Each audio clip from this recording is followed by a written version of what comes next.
Good afternoon, JP Garu. Good afternoon, Jayaprakash Garu. So I wanted to have a discussion with you on general state of economy with the NDA government versus the UPA government.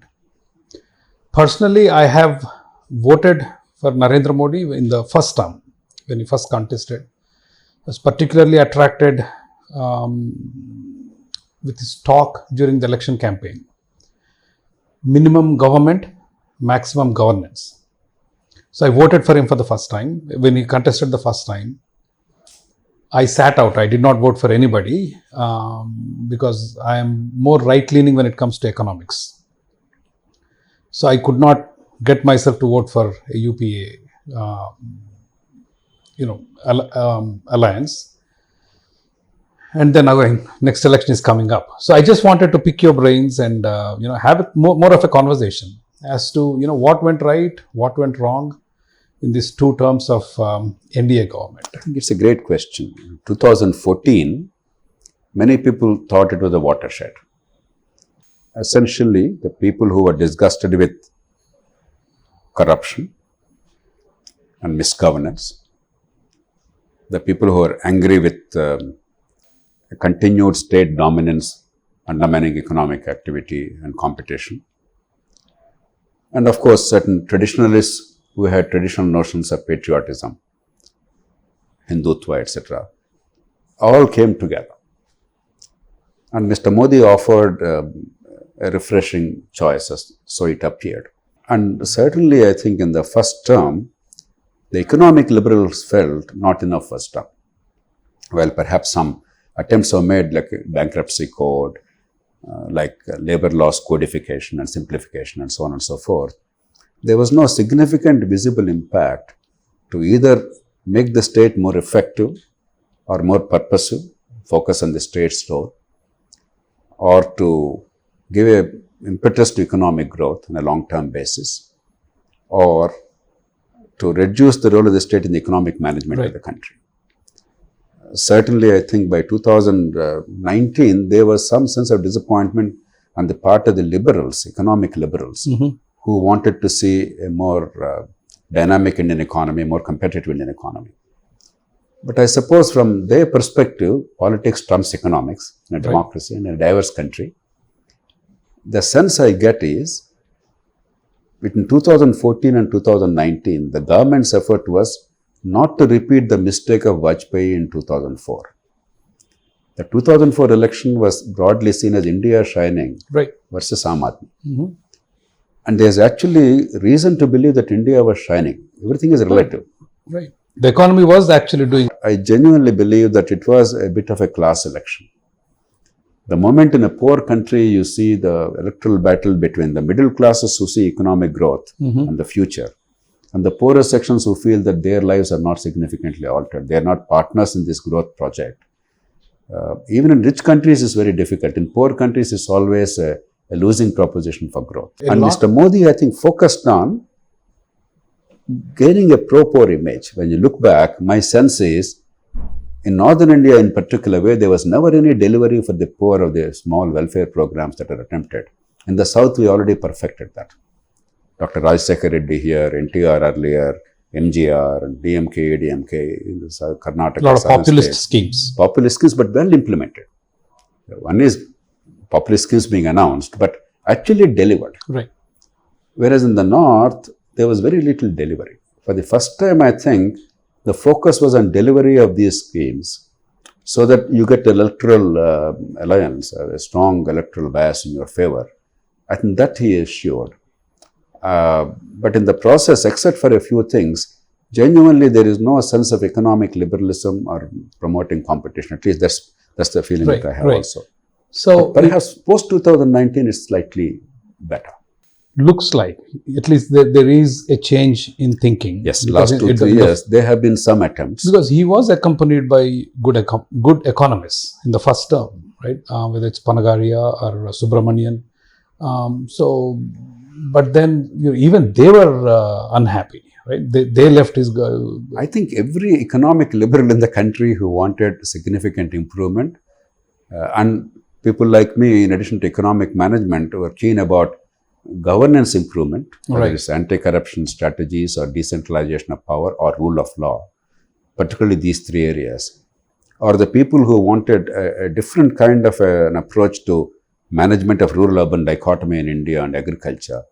I think all of us were disappointed in the first 5 years considerably. I Right, publicly right. made my own disappointment Right, very right, open, right. including in the fora of the ruling party and their own allies. Right. So some of the decisions were disastrous. Whether you take demonetization, Demonetization certainly was very and poorly GST thought out. implementation, and GST still is GST, I would not blame them too much. I think on the whole, the decision was right. On the whole, they got the states on board. It was done with deliberation and with consensus rather than with bulldozing. And yes, they could have managed better implementation-wise. There were some problems, teething troubles.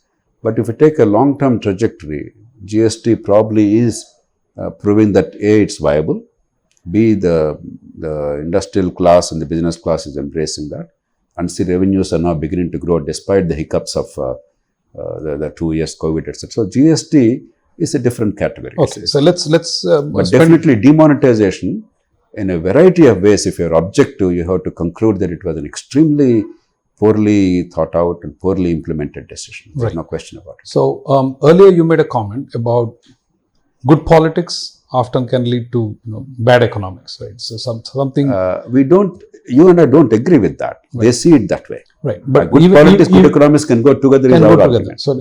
So how did having GST?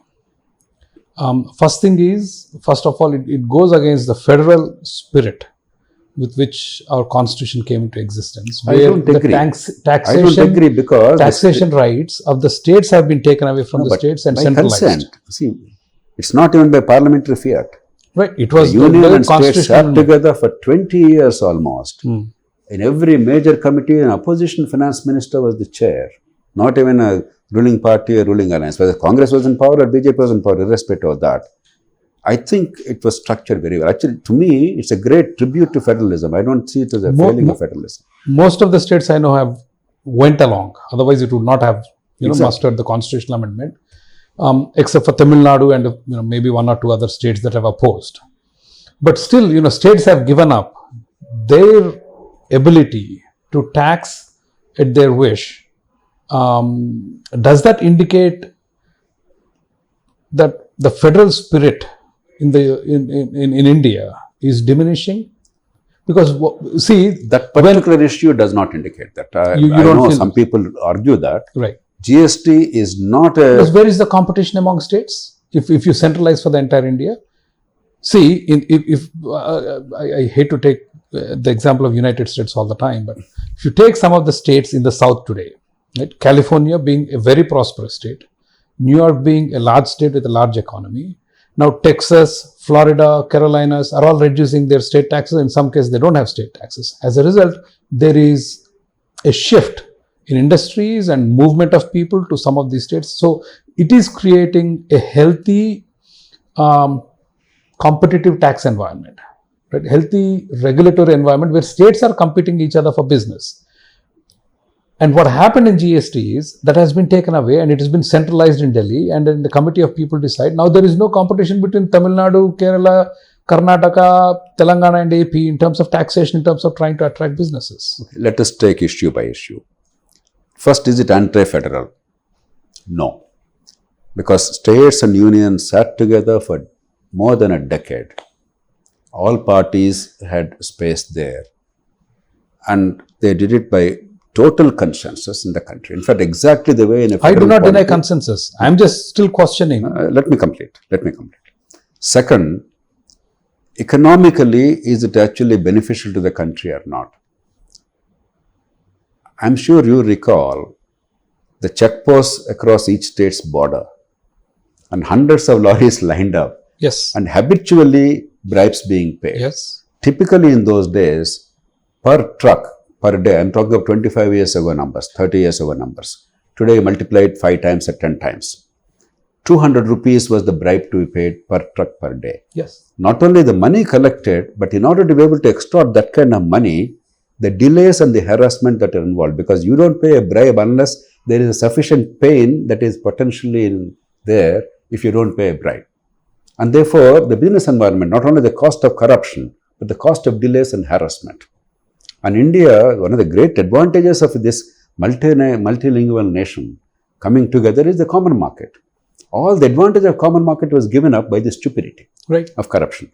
Third one, world over, there are many economists who believe that taxation raised to the bottom in order to create incentives for investment is not a very smart idea. There are other ways of encouraging investment, the quality of the labor laws and their implementation, the ease of doing business, the corruption in your state, infrastructure, availability of water and land, and the factors of production. And you actually see it. Pre or post GST, you see states which seem to be relatively positive in these respects, they continue to attract investments. States that are declining in terms of governance and infrastructure are certainly losing investment. So I don't think that competition does not exist. The competition in the form of taxation as an incentive probably does not exist. But I don't know if taxation is the best way, because you cannot go to the bottom in order to get benefits. But you can actually you can't make tax zero in the current society that we live in. But low taxes do incentivize businesses to compete globally. Right. So let's take GST, as you said.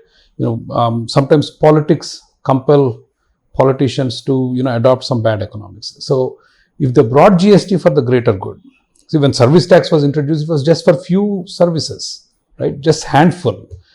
Now it is practically everything. Even if you cancel, I think today they said if you cancel a railway ticket, on the cancellation also they want to charge the service fee. When it started, the numbers were so low. Now today, in even core industries, let's take steel, which is an extremely important for India's development, 18%. Cement, 28%. Practically toothbrush, 18%.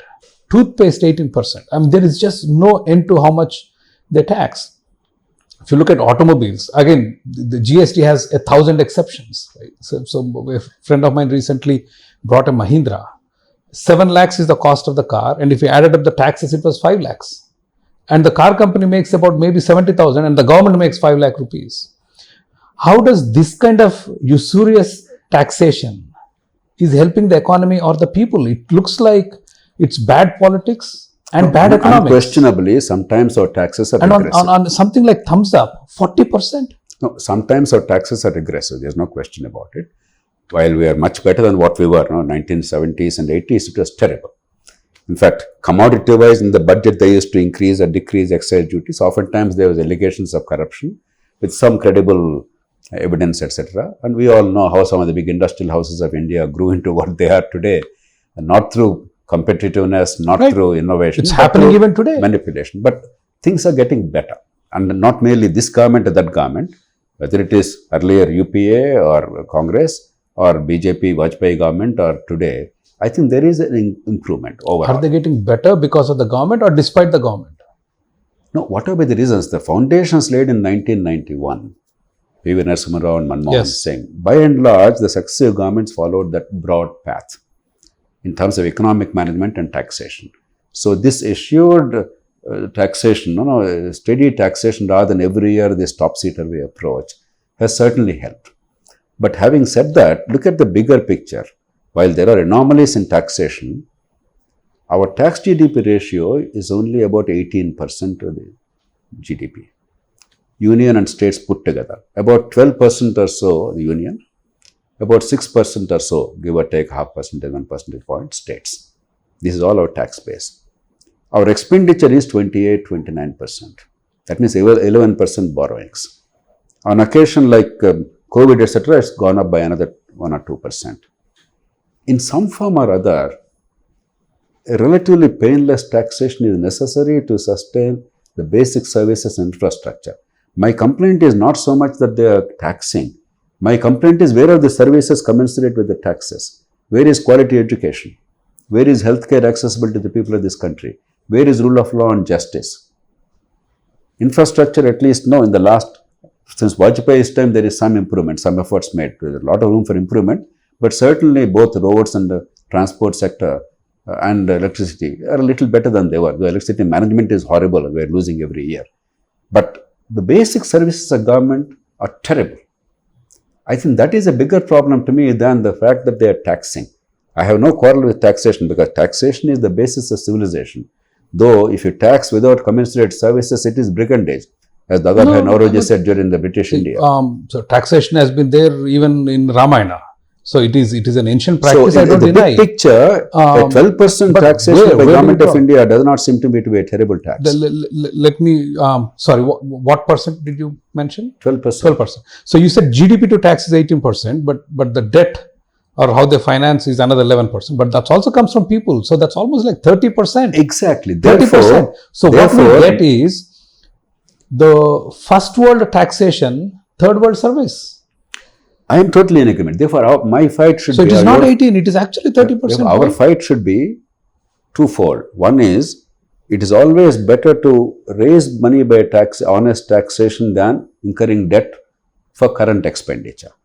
Second, for the money you spend, I demand services and you must improve the quality of services. Now, let's take the budget also. Almost all the state governments in India, across the board, I'm not saying Telangana or AP, most of the tax revenue goes towards paying employee salaries.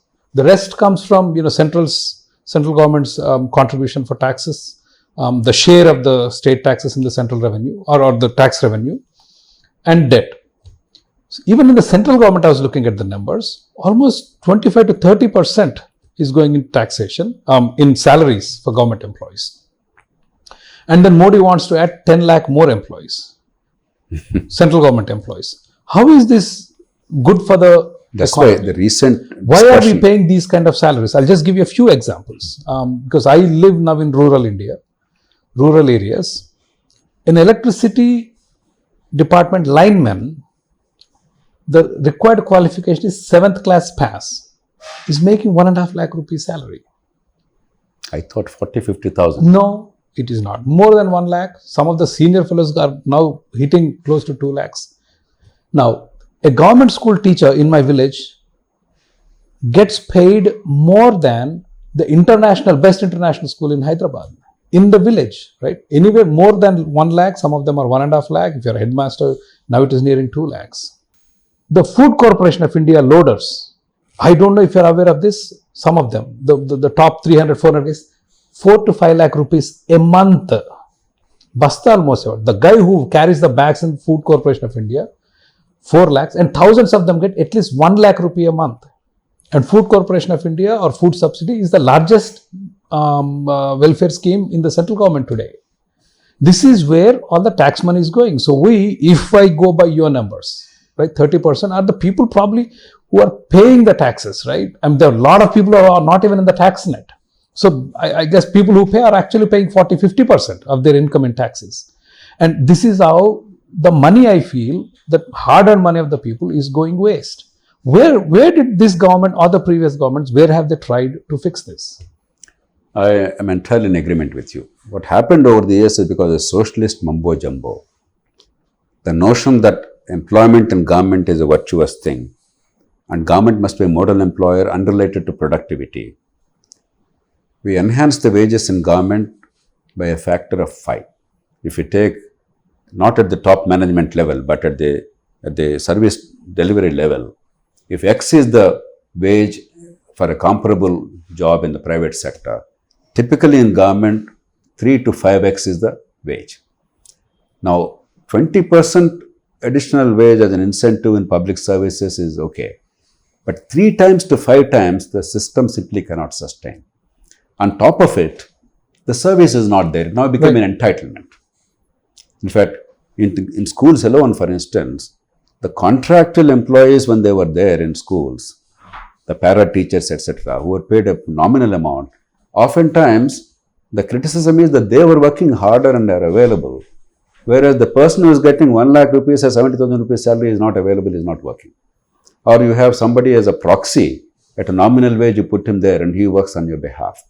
So this kind of distortion has happened continually. Right. So, and it's a tragedy that the states and the union now talk about employment in government as the source of employment, and they reinforce in the image that employment means in government, And employment means get a monthly wage because you have got a degree or something.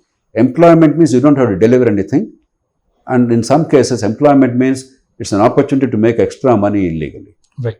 I completely agree with you. And I think one day we have to confront this honestly. Right. And make the government actually deliver. Right. So my question to you is, you focus more on taxation, how taxation is necessary.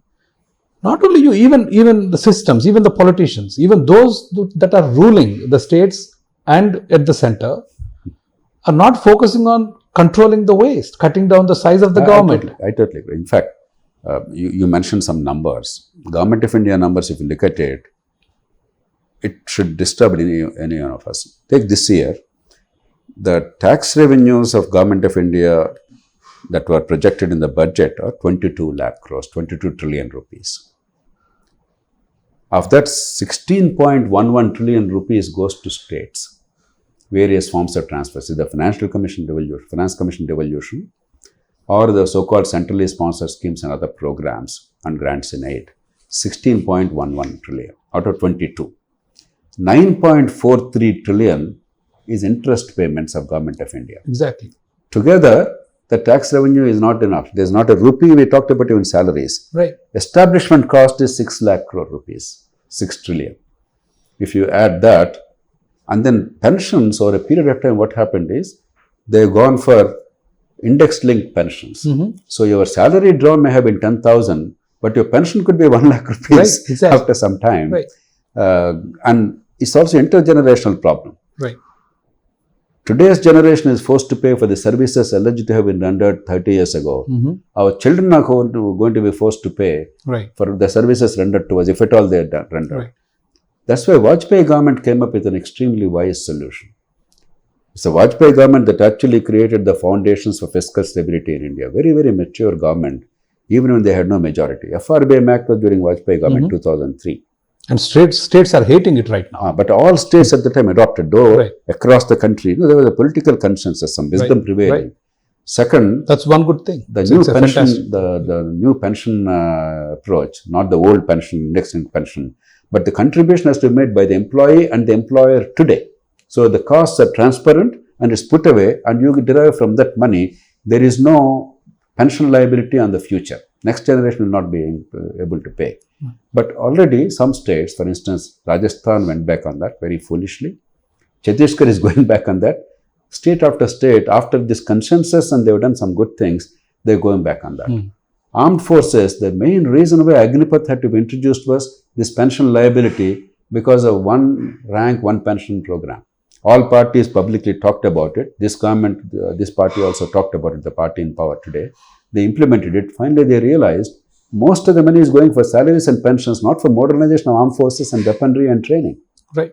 So there are definitely serious distortions, and the kind of effort Vajpayee government made, we need that redoubled effort across the spectrum in the country. Right, right. I mean, we had two great examples, right? 91, P.V. Narasimha Rao at the helm and completely changing the philosophy of how the economy should be governed, and then Vajpayee. But then the rest of the time, I feel we are going in a wrong direction altogether. But you said, we're going in the right direction. I am a little more optimistic because democracy is so vicissitudes. Ultimately, you also have to carry the people. Right. So we can agree to disagree. I accept that. Now the question is, I felt when this NDA government came to power, it was our one chance to start competing with China, to grow the economy at a pace that we could at least catch up. Now we are almost 1/6 of where they are, which is a tragedy if you ask me.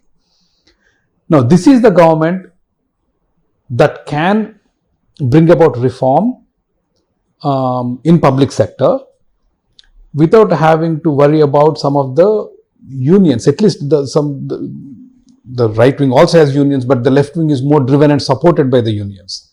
Why did it take Modi so many years to even privatize Air India? And now that he privatized Air India, which is a good thing, but it still seems to struggle to get to them. He bailed out BSNL, 1 lakh crores. He bailed out banks, 2 lakh crores. 1,64,000 crores. Actually, the recent announcement of 1.64 lakh crores to the government communications companies is by any standard extremely unwise.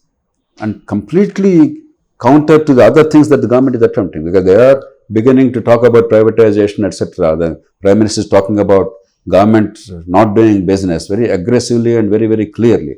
But actions are betraying those sentiments. You tell me, if it's good politics, how is raising taxes on petrol 12 times and penalize the entire nation better than liquidating BSNL and bailing out with 1.6 lakh crores? How is that good politics? I don't understand. BSNL, can you read? I Not think, only BSNL, I mean even public sector banks, right? They have lost 7.5 lakh crores in the last. They have written off, not lost. Losses are higher. in fact, the government has added in the form of capital adequacy about 4 lakh crores in the last 5 years alone. Every year, about 70 to 80,000 crores is being pumped into public sector banks. Exactly. Therefore, you are absolutely right.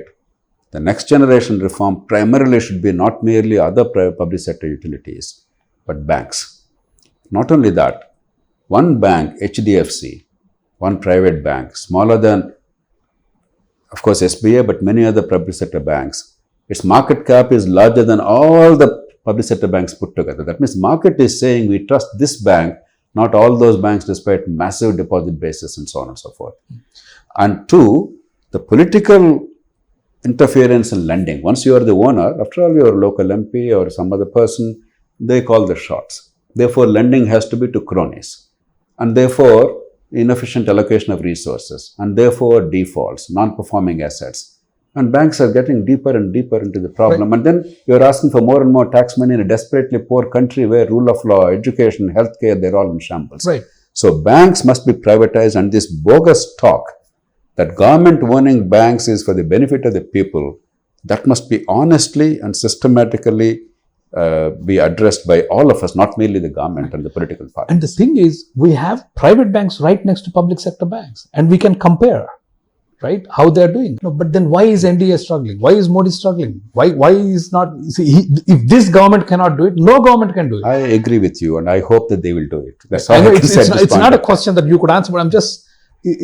But not surprisingly, though sadly from our perspective, and this is happening all over the world, unfortunately, in democratic world, very, very often politicians feel tempted to put their short-term political interests above the nation's long-term economic interests. I think that is clearly seen. Therefore, my approach is, shall we shore up their sense of what is right and wrong? Shall we give them confidence? Shall we talk very logically and consistently about the rational steps that are required? Because abusing each other does not help at all.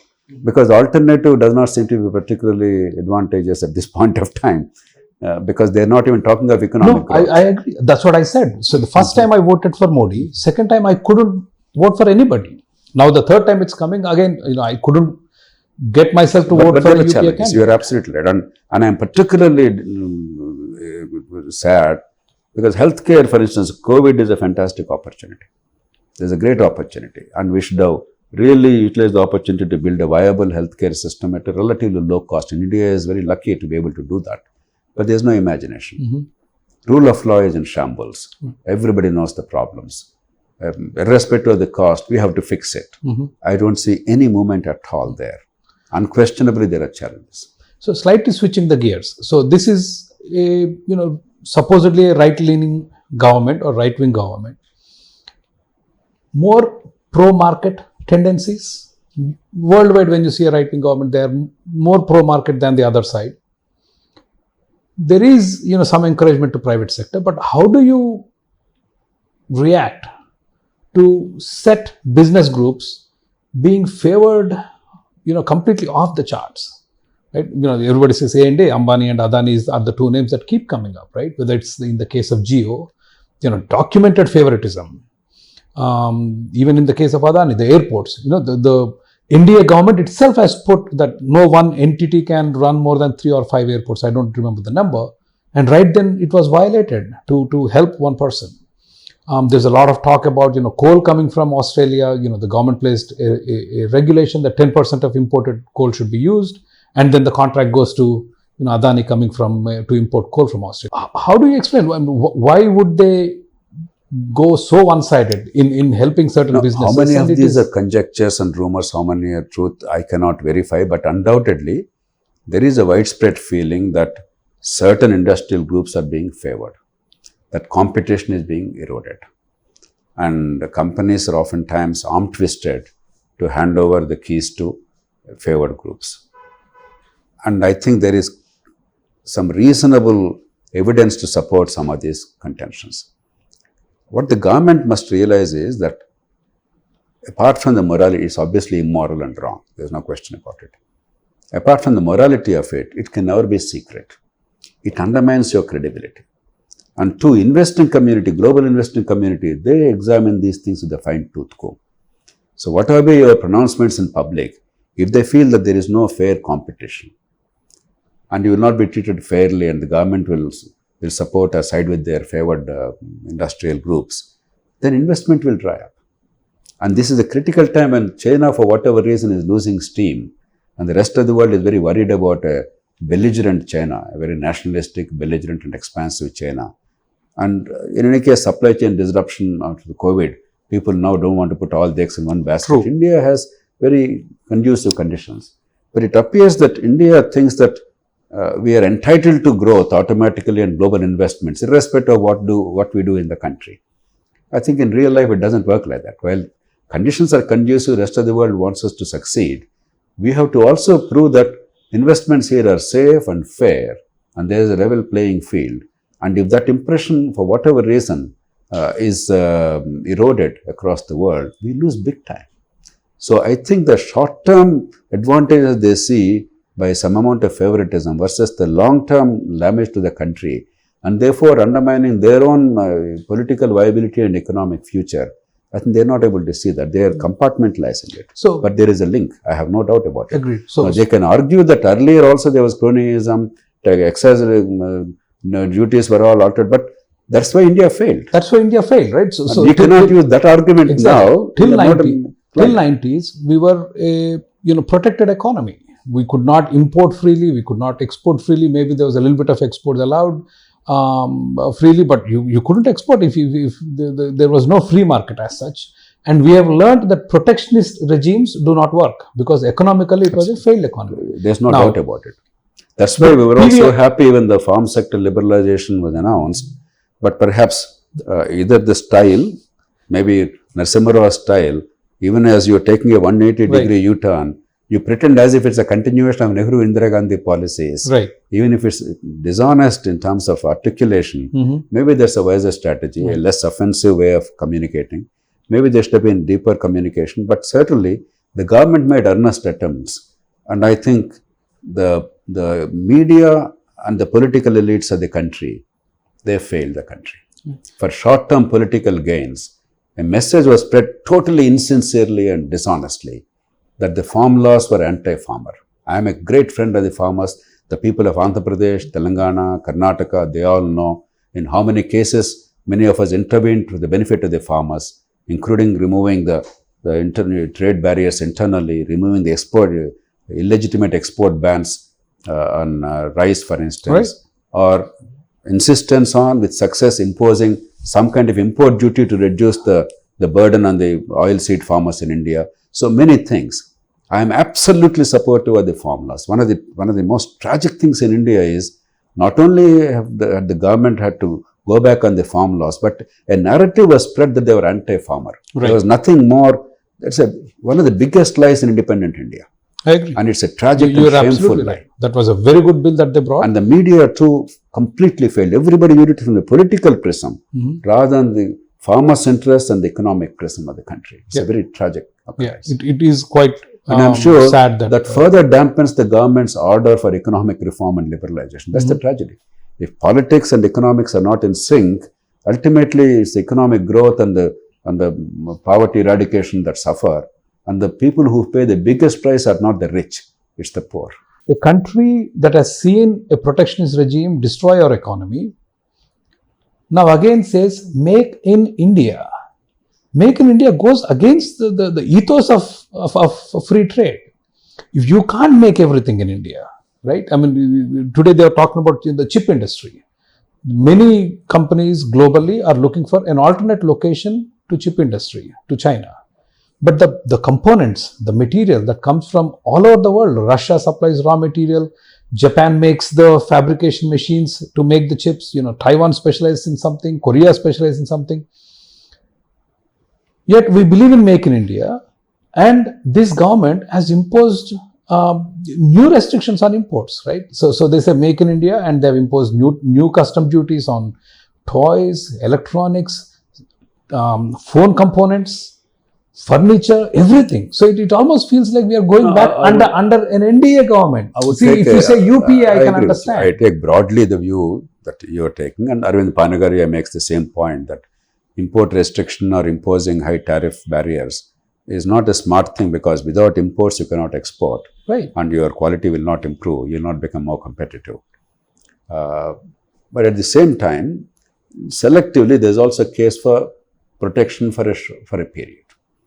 Because if you expose all our production forces in the country to international competition, because of the past sins we have committed and made our producers uncompetitive, that also will be destructive.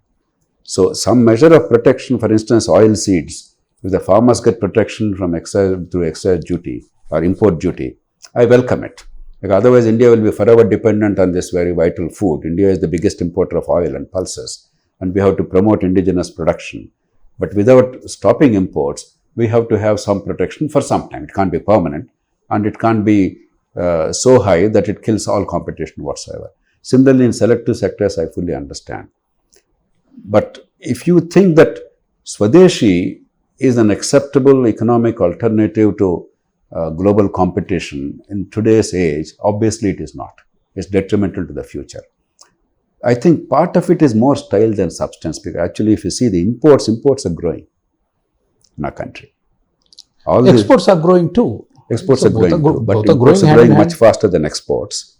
Exports have reached last year maybe the highest, I don't know whether that will repeat or not, 400 billion. Imports probably are more than 600 billion, maybe 650 billion or something. So we are almost $1 trillion international trade now. One of the few countries now in the world with $1 trillion trade, because we simply are a large economy. But imports are growing. It's not that imports are restricted. But perhaps there is a case for a group of experts to decide whether some of the protective tariffs are protective or they're actually destructive. I completely agree with you. But in the broader sense, I think still there is an awareness that we have to do business with the rest of the world. I don't think that the government's intention is to stop all imports or to make, for instance, semiconductor industry entirely domestic. It's not possible. Unless I was just giving you as an example, right? But what I'm saying, when you say Make in India, and I believe there are 3,600 tariff lines on which now there are restrictions. Now they're even going as far as putting restrictions on aluminum and copper imports, the raw ore. I fear what will happen once you open that Pandora's box. Now the government is open to lobbying from interest groups to get their protection. It will be 1980s India. 1980s, exactly. So once you open, it's a downhill from there. Pranab Mukherjee was the finance minister, and there was a feeling that everything was tweaked. Right. And that should never repeat itself. If you go back to that, whatever be the pretext, it's extremely dangerous. For instance, in the import of oil, or palm oil, cooking oil, right. Preventing refined oil from coming into the country, I can understand, because we also want to protect our industry. But what they're doing is, not merely refined oil, crude oil they allowed free import. Mm-hmm. They removed all the tariffs. They'll hurt the farmers. Refined oil, they're now stopping it. So you're only protecting the industry. But there's also a farm sector in India. Mm-hmm. Even today, 46% of people depend entirely on agriculture. 65% of people still live entirely in villages. And India in the long term requires food security. So somewhere the right hand doesn't seem to know what the left hand is doing. Right. I mean, economy is very complex to engineer. So if one element of Indian economy benefits, if another element loses, it's not going to help the country. We must take a balanced view. Right. And certainly in some areas, I don't have expertise in a whole lot of international trade areas, but the few areas I understand, there are some causes of concern. So as I was coming over to see you to have this conversation, as you're already aware, there's a lot of debate between UPA and NDA. I quickly ran some numbers, right? 7 years of NDA versus 7 years of UPA, because 2022, all the numbers are not out yet. So till 2021, that's 7 years of NDA. And if I look at it, under UPA, the last 7 years of UPA, the GDP has gone up 58% in 7 years, 42 in NDA, 42%. Now, there is COVID in there, right? So even if you take COVID out, then probably it will come to 50 somewhere nearby, but NDA is underperforming there. Unemployment, though there is a lot of talk in some quarters, the unemployment spiking, but generally I'm seeing, during COVID it went to 8 and 6, but hovering in 5 and 6%, both UPA and NDA, unemployment. Public debt, under UPA, in the last 7 years, it went up 90%. Public debt, the total debt, right, the government debt, including the external debt, went up 90%. Under NDA, it went up 95%. So almost about the same. The budget, the government expenditure, how much it is spending every year. Under 7 years of UPA, it went up 87%. Under NDA, it went up 93%. Inflation, hovering between 8-10% under UPA. Actually, NDA did better. Though there's so much talk about inflation, NDA is doing better on inflation in the 5% range, except again when the COVID came and the government has to pump in.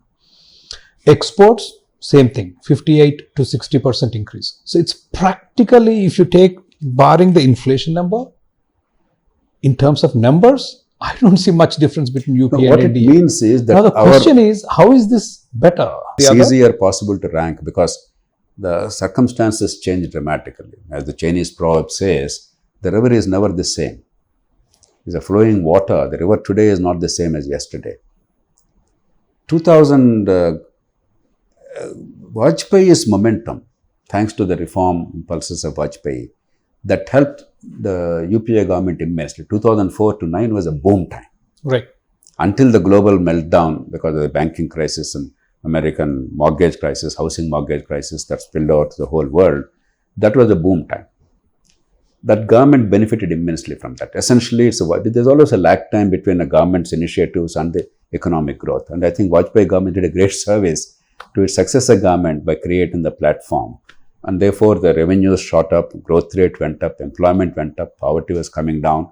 There was a general feeling of good. Yes. And therefore, they could afford to go for all kinds of entitlement programs and taking care of the anti-poverty part of it. Some of them ill-advised, some of them well-advised, but it was possible. Post-2009, two things happened.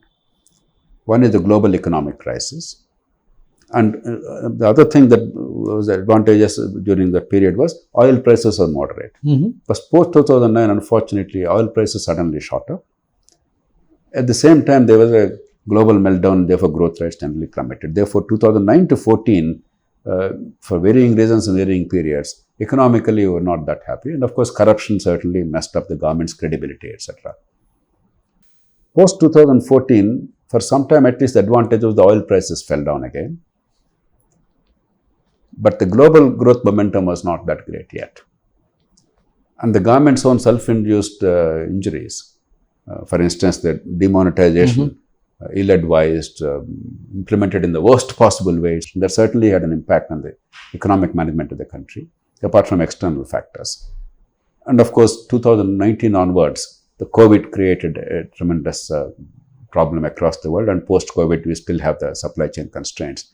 So I don't think we can compare fairly. But I would make two broad points. Some efforts are made to pursue market economy-oriented policies, bankruptcy code, labor laws, and some infrastructure improvements honestly attempted. Some aggressive steps to try and bring in some big sectors of the economy, big investment into the country, from mobile phones to chips. As a general policy, I welcome, though there are some difficulties sectorally, but I'm not an expert to go into details. I think that's broadly welcome. But the second part is, as you said, the difficulties created because of the notion that ultimately Swadeshi is the right thing, and some amount of xenophobia in our thinking and in our policy formulation perhaps is going to hurt us. The third thing that I see is that real improvements that are required, apart from infrastructure where the government is making earnest attempts, I think we have to concede that. Both Vajpayee government then, Now, current NDA government. NDA governments have been good with infrastructure. Congress and UPA governments have not paid that much attention. They continued the past policies, but very moderately, without any great ambition. But certainly they are making some efforts about improvement of infrastructure. But the real importance of rule of law, equitable and fair treatment, that the law will treat everybody equally, the government will not tilt the scales, that confidence is not generated. And there is still far too much of centralization. The states are coming to their own, but the third tier of government and the city management, which are critical for the future of India, because cities are the hotbeds of investment. They are the job creators. And unless you are Bengaluru, you are Visakhapatnam, you are Hyderabad, you are Chennai, you are Delhi and you are Mumbai, unless the great cities of India can be managed much better and powers are decentralized, it's going to be a problem in the long term. And finally, there is not enough understanding of what's happening to rural India and urban India. Large-scale migration of unskilled poor to distant cities is a disaster. You have seen in the height of COVID what happened when suddenly employment here suffered in the unorganized sector and millions of people had to walk in the hot sun. I think it's seared in our memories permanently. Right. Apart from the moral, if it doesn't persuade us morally that it is wrong, economically, if we don't see a way of managing urbanization, not through diktat, not through planning, but creating some inducement, some nudging by building better infrastructure in small towns so that in situ urbanization takes place and only the highly skilled people will migrate to big cities, but not the low skilled people. We are going to have a tremendous crisis in this country in urban India and therefore economic management in the future. I don't see any sense that the government is getting it. The bureaucratic part, a political part. Right. And I don't see that sense across the political parties. The bankruptcy of India is they're all equally bad. It's very... So as a country, we haven't grounded ourselves ideologically in terms of whether we should... And economic growth is not yet a part of our DNA. That is the most central thing, that we must pursue growth at any cost. Right. The current government at least is saying that. In some respects is walking the talk, but not enough. And in the second term, there is more talk about it. But across the parties, somehow the feeling is we have arrived, we have now to redistribute. Redistribute what? Poverty? Without incomes? If more than 1 crore youngsters are coming to the job market every year, organized sector jobs are no more than a few lakhs in the country. And the silly notion that you give government jobs is a disaster for the country. It's right next door. We have Taiwan, we have Singapore, we have South Korea. Then people used to say, those are small countries. We can't compare ourselves with them. You know, their challenges are different. We are a huge, diverse country and it's very difficult to manage this behemoth. And then came China. And China went from the 80s, China was behind us. Now we've seen China, we've seen Taiwan, we've seen South Korea, we've seen Hong Kong, we've seen Singapore. They are neighbors. Why do we Indians refuse to learn from them? I think we believe too much in Indian exceptionalism. As you said rightly, if you show Singapore or South Korea, they say small countries. If you say show China, they say dictatorial country. Dictatorship. And if you say some other country, you have some other excuse. Bangladesh is going very fast in recent years. Right. And there at least you have no excuse whatsoever. Yeah. Per capita GDP is higher than India today. Bangladesh is, in terms of nature, it's perhaps the most cursed country. The floods and the cyclones and the enormity of the challenges there and the abject poverty. And of course, the same problems as we have monumental corruption. It's not even politically better managed country. But just by doing a few things right, Bangladesh actually is showing better now. So what it means is that there is, I think, in the Indian intellectual debate, not only political, but even on the TV, etc., a notion that we are alone. We have frogs in the well. We have no idea what's happening in the rest of the world. Actually, I'm always struck by this. My work mainly is not economy, but governance reforms. But in terms of governance, what other countries are doing, in some respects, how they're doing much better, maybe we could actually learn from that, is not an idea that occurs to us. We only look at ourselves, lament the problems all the time. We do all this chest beating and all this shouting, but we don't want to look at a solution. When I first visited in 2001 Kenya, I monitored the election for the first time after 27 years. There was a presidential election after Daniel Arap Moi, the dictator, and there was also parliamentary election, local government election, all on the same day. There are some features of Kenyan election which struck me as very, very interesting, and actually we can learn from them. Despite having no democratic experience, remember, they were a dictatorship until that time. They had a primary election in the party conducted by the election commission, in which the dictator president's son lost and could not become parliamentary candidate. A country which had no democratic experience had institutionalized that practice. We are in 2022 today. You try and make anybody understand what it actually means. And when I try to tell people, they say, no, but what do they know about elections? We are the best in the world about elections. So we have this frog in the well attitude. And we don't look at the world around us and see what are the things that can be adopted. Not that everything can be adopted. We have to adapt it to our conditions, our requirements. But we are human beings. We are not that different from the rest of the world. Mm-hmm. If South Korea did a few things, they did a few things wrong, and later they did a few things right. We did a few things wrong. 1955, for instance, Milton Friedman came to India at the request of Government of India. Nehru's government, despite being somewhat xenophobic and socialist, invited a market fundamentalist to come and advise them. And he came up with a plan. We rejected it foolishly. Had we embraced that in 1955, how wonderful the country would have been. Whereas Hong Kong and Singapore did. Exactly. Had we decentralized power, for instance, had we instituted rule of law, had the government stuck to its main job. So we somehow have a notion that we are unique, we are exceptional. Yes, each country's culture is unique, history is unique, but economic laws are universal, physical laws are universal, medical science is universal. Yeah.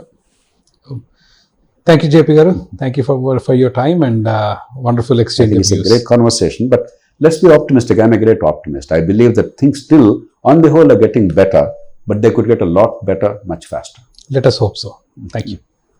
SocialPost.news ని subscribe చేయండి. Please subscribe to SocialPost.news. Please subscribe to SocialPost.news. Please download Social Post app. Please download Social Post app.